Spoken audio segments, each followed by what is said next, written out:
सुखदेव जी कहते हैं परीक्षित सूर्यसेन मंडल का राजा है उग्रसेन,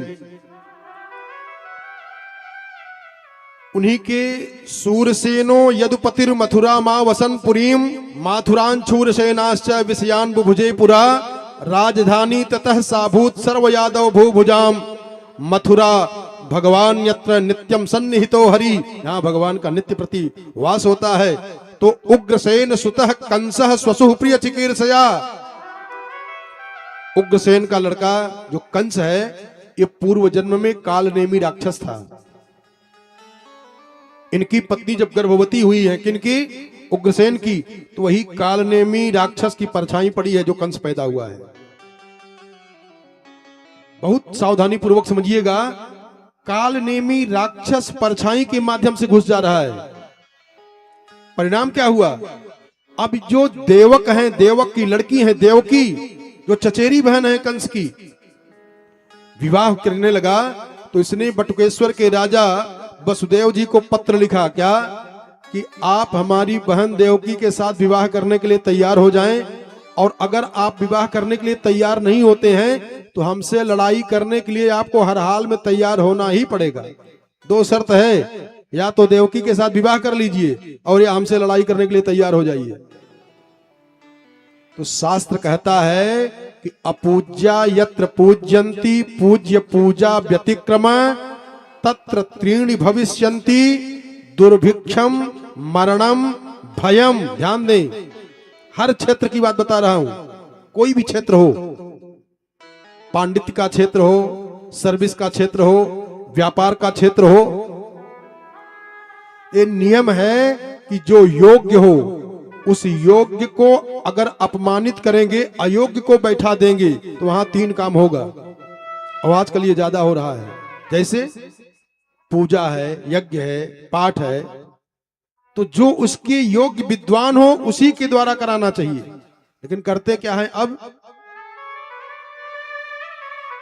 महाराज अभी नाम नहीं बताएंगे, कल हमारे पास आए थे कथा के यजमान, कहे महाराज जी 2 पंडित आपके रहे, 5 पंडित हम कर देंगे। कहे कर दीजिए, हमारे रिश्तेदार हैं, फूफा हैं, वो हैं। तो जो अयोग्य है, अयोग्य को आप योग्य के जगह बैठा दिए तो क्या होगा, वहां 3 काम होगा। दुर्भिक्षम, दरिद्रता आएगी, मरणम, इतने लोग मर जाएंगे कि कोई गिनती नहीं कर पाएंगे, और भयम, रातों दिन भय से आक्रांत रहेंगे। और कंस कर क्या रहा है, ध्यान देना, जहां आप अपनी लड़की का विवाह कर रहे हैं वो पूज्य हो रहे हैं ना, अब उनको डरवा रहे हो, धमका रहे हो। कंस ने क्या किया, बटुकेश्वर के राजा वसुदेव जी के पास पत्र भेजा कि या तो आप देवकी के साथ विवाह करने के लिए तैयार हो जाएं और या हमसे लड़ाई करें, मजबूरी है आपकी। विवाह होता है, और जरा ध्यान देना, सावधान हो जाना, ये हमारे आपके जीवन से जुड़ी हुई घटना है। कैसे पतन होता है, कैसे भगवान बचाते हैं, जरा देखे कथा से। तो जब ये विवाह संपन्न हुआ तो चतुःशतम पारिबरहम गजानाम हेममालिनाम अश्वानामयुतम सार्धम रसानां च 63 बड़ा दान किया महाराज देवक ने।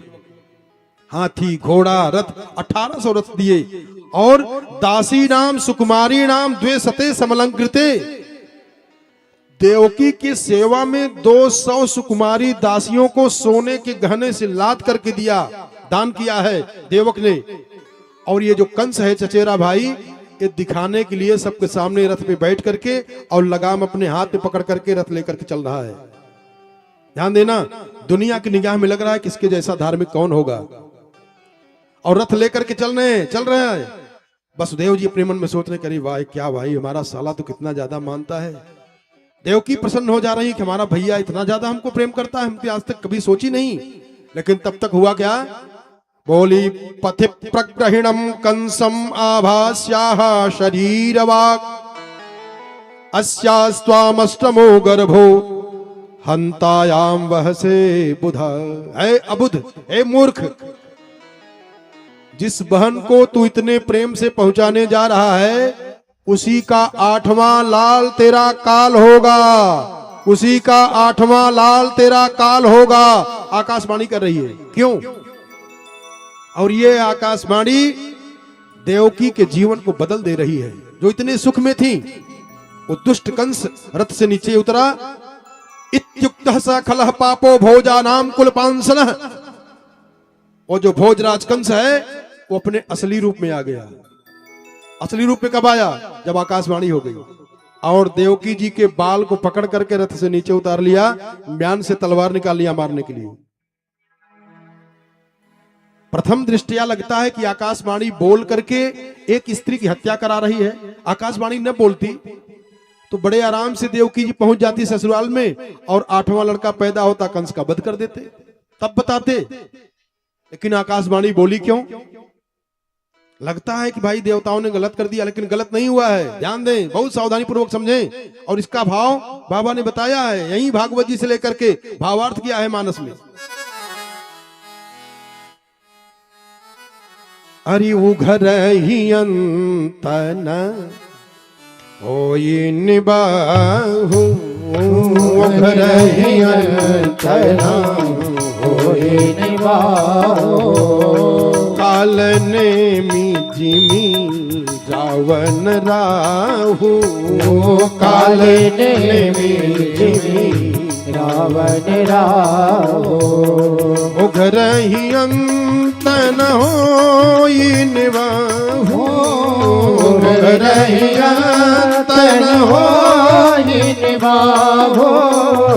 काल ने जिमी रावण राहु, काल ने जिमी रावण राहु, काल ने जिमी रावण राहु।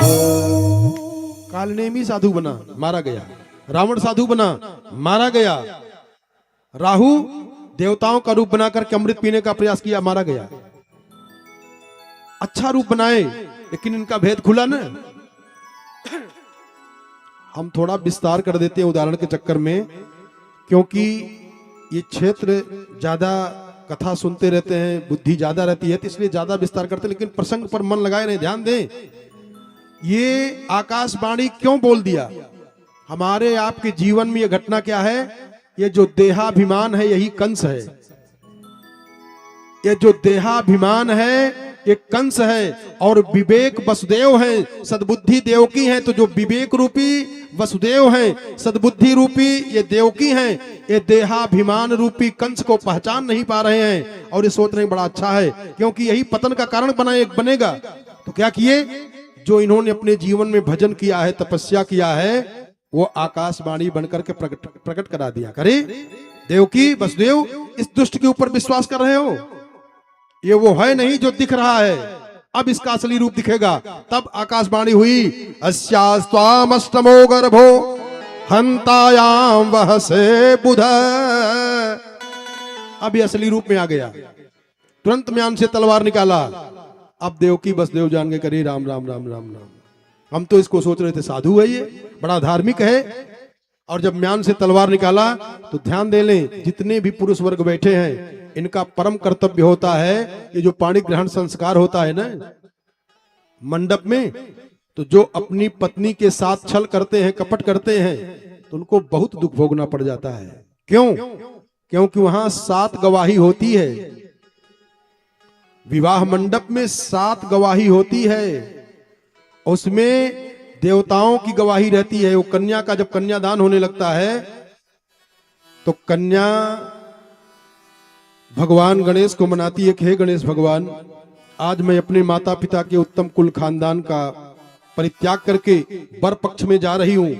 अगर ये हमारे साथ कोई छल करें, कपट करें, इसकी जिम्मेवारी आपकी होगी। तो गणेश भगवान गवाही में आते हैं। इसलिए धर्मपत्नी के साथ कभी भी भूल करके छल कपट न करें। और देखें कर्तव्य क्या है। जब म्यान से तलवार निकाला है कंस, तो वसुदेव जी आकर के सामने खड़े हो गए, बोले मृत्युर जन्मवता वीर। देखो, अपनी पत्नी को बचाने के लिए अपने प्राण की बाजी लगा दी। ये पति का कर्तव्य है।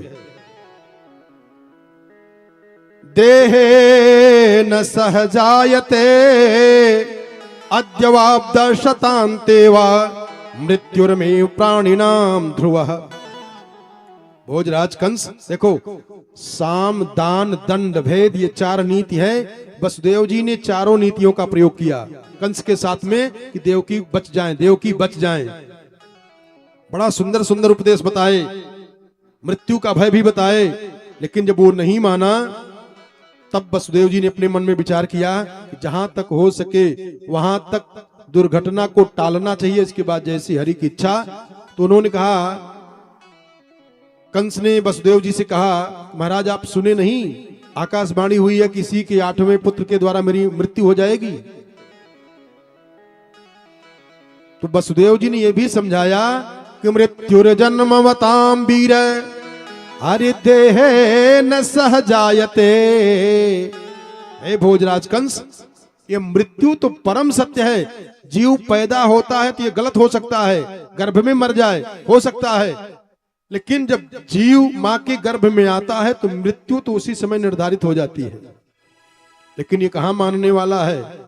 जब म्यान से तलवार बार बार निकालने लगा तब वसुदेव जी ने कहा कि भोजराज, मैं आपसे प्रतिज्ञा करता हूं कि देवकी के द्वारा जो भी पुत्र पैदा होगा उसको मैं आपको दे दूंगा, लेकिन देवकी को छोड़ दो। कंस ने भी सोचा कि ठीक कह रहे हैं, अब जो पुत्र होगा तो उसका मैं वध कर दूंगा। और कुछ दिन के बाद कीर्तिमंतम प्रथमजम कंसायानक दुंदुभि, कुछ दिन के बाद एक पुत्र पैदा हुआ। सावधानी पूर्वक समझे और अपने जीवन में उसको उतारे। क्या, पहला बालक का जब जन्म हुआ तो देवकी गोद में लेकर के दुग्ध पान कराना चाह रही हैं, तब तक रोते हुए वसुदेव जी आके सामने खड़े हो गए।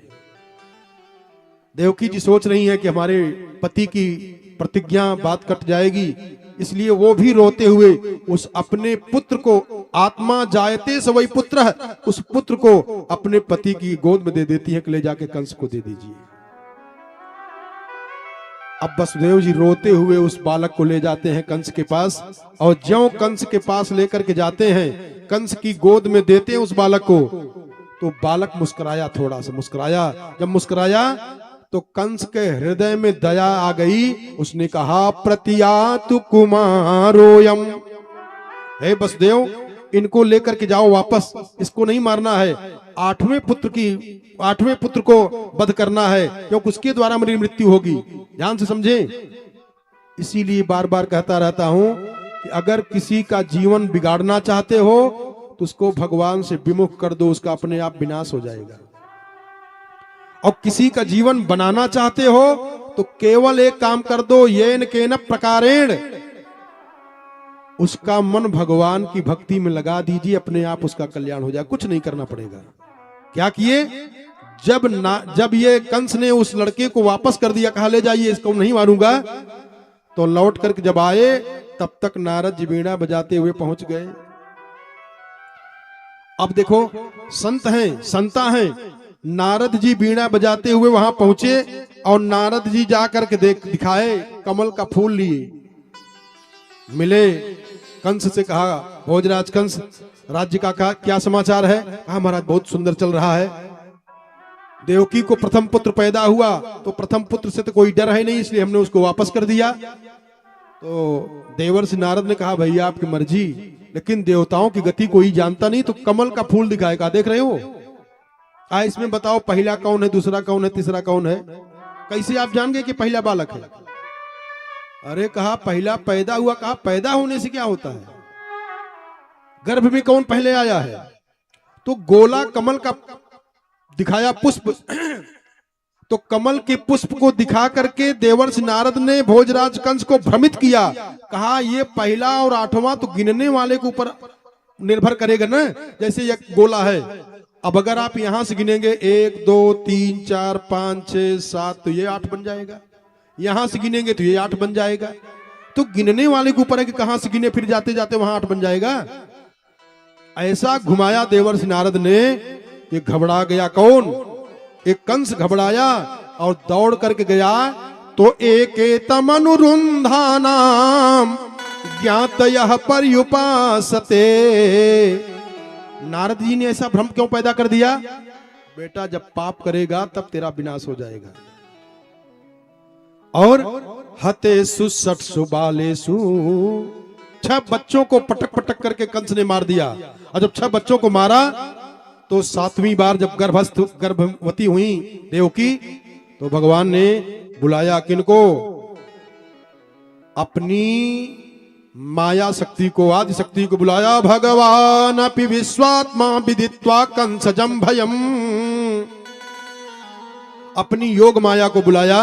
और जब योग माया आई तो योग माया को भगवान ने कहा कि गच्छ देवी ब्रजम भद्रे गोप गोभिरलंकृतम और रोहिणी वसुदेवस्य भार्यास्ते नंद गोकुले। जाइए, जो गोकुल में देवकी हैं, गर्भवती हैं, उस बालक को खींच करके अपनी योग माया के द्वारा रोहिणी जी के गर्भ में स्थापित कर दीजिए। और आप स्वयं यशोदा जी के यहां पैदा हो जाइएगा। देवी जी ने कहा महाराज आप भी आएंगे, हम भी आऊं? कहा हाँ। क्यों? कहा कि आप आओगी तो कलयुग में जितने लोग आपकी पूजा करेंगे उनकी मनोकामना बहुत जल्दी से पूरी हो जाएगी, इसलिए मैं चाह रहा हूं कि आप आ जाएं। महाराज हमारा नाम क्या होगा? भगवान बताते हैं कि आपके अनेक नाम होंगे देवी। कोई रूप से नाम रखेगा, कोई स्थान से नाम रखेगा। नाम धेयानि कुर्वन्ति स्थानानि च नरा भुवि, दुर्गेति भद्रकालीति विजया वैष्णवीति च। आपके अनेक नाम होंगे, कोई कुमुदा, चंडिका, कृष्णा, माधवी, नारायणी, वैष्णवी, ऐसे तमाम नाम होंगे। अब इधर जब समय आया 8वें में ध्यान दें, सावधानी पूर्वक समझें कैसे ये कथा बदल देती है, जीवन बदल देती है। वही अच्छा ये मनोविज्ञान है। कंस ने देवकी के सामने 6 बच्चों को, एक बद्धशिला थी, पत्थर था, और बच्चों का पैर पकड़े और घुमा करके उसी पे पटक देता था, बच्चा मर जाए। ऐसा क्यों करता था कंस? ये मनोविज्ञान है कि किसी स्त्री के सामने कोई भयानक दुर्घटना घट जाए और उसके वो दिल दिमाग में बैठ जाए, फिर वो स्त्री गर्भधारण नहीं कर पाएगी। इसलिए कंस ने इतना भयानक घटना घटाया। और जब देखो तब परिणाम भी उसका हुआ क्या? जब देखिए तब देवकी जी रोती रहती थी, रोती रहती थी, रोती रहती थी। उनकी आंख से आंसू की धारा कभी बंद ही नहीं होती थी। 6 बच्चों की हत्या हुई है, लेकिन जब भगवान का प्रकाश आया है गर्भ में, तो सुखदेव बाबा कहते हैं कि गर्भे प्रणीते देवक्या रोहिणी योग निद्रया। ओ भगवान की योग माया ले जा करके डाली है रोहिणी जी के गर्भ में। और इधर जो भगवान का प्रकाश पहले वसुदेव जी के मन में हुआ है, उनके द्वारा आधान करने पर देवकी जी के अंदर हुआ है। तो सुखदेव बाबा कहते हैं कि ततो जगन मंगल मच्युतांसम समाहितम शूर सुतेन देवी और दधार सर्वात्मकमात्म भूतम काष्ठा यथानंद करम मनस्तः। और बोले सा देवकी, 2 विशेषण लगाए। देवकी जब कह दिए तो देवकी कहने मात्र से तो काम बन जा रहा है, फिर सा क्यों कह रहे हैं? सुखदेव जी कह रहे हैं सा वह स्त्रीलिंग, सह वह पुल्लिंग, लेकिन जब कहने सा वह देवकी, देवकी बदल गई क्या? हाँ बदल गई है। बोले सा देवकी वह देवकी। अब ये साधारण देवकी नहीं है, कौन है? कुछ विशेष है, इसलिए सा लगा दे रहे हैं। बोले सा देवकी। जैसे भगवान राम जब पुष्प वाटिका में गए थे, सीता जी पार्वती जी की पूजा करके जब आई हैं, पार्वती जो सुभगा नाम की सखी बनकर के सीता जी को लाई हैं भगवान का दर्शन कराने के लिए, तो भगवान राम ने लक्ष्मण जी को ऐसे इशारा किया था, अरे तात जनक तन या यह सोई, तात जनक तन या यह सोई, तात तात जनक तनया यह सोई, तात जनक तनया यह सोई, धनुष यज्ञ जहि कारण होई, धनुष यज्ञ जहि कारण होई, धनुष यज्ञ जहि कारण होई, धनुष यज्ञ जहि कारण होई, धनुष यज्ञ जहि कारण होई। भगवान कैसे जान गए? और ये बता रहे हैं कि तात जनक तनया यह सोई, सोई जैसे कहीं मुलाकात हुई हो, इशारा कर रहे हैं। और कहा धनुष यज्ञ जहि कारण होई। सुखदेव जी महाराज कर रहे हैं, एक परीक्षित कौन? बोले सा वह देवकी सर्व जगन निवास, निवास भूता नितराम नरे जे, भोजेन्द्र गेहेग्निशिखेव रुद्धा, सरस्वती ज्ञान खले यथा सती। परीक्षित, जिनके उदर में पूरा ब्रह्मांड रहता है, आज वो भगवान जिनके उदर में समस्त ब्रह्मांड रहता है, वो समस्त ब्रह्मांड को अपने उदर में धारण करने वाले भगवान आज देवकी जी के उदर में चले गए हैं। सा देवकी सर्व जगन निवास, समस्त जगत परमात्मा के उदर में है और आज वो देवकी के उदर में चले गए हैं। और निवास भूता नितराम नरेजे, लेकिन जरा पूर्व जन्म का इनका दुर्भाग्य देखें, पाप देखें। बोले भोजेन्द्र गेहेग्निशिखेव रुद्धा, भोजराज कंस के कैद खाने में बंद हैं। अब कंस आया है तो कंस ने जब देखा देवकी को, अब देवकी मुस्कुरा रही है। पहले तो रोती रहती थी, हमेशा रोती रहती हैं, लेकिन अब मंद मंद मुस्कुरा रही हैं। क्यों? क्योंकि भगवान की छाया आई है, भगवान का प्रकाश आया।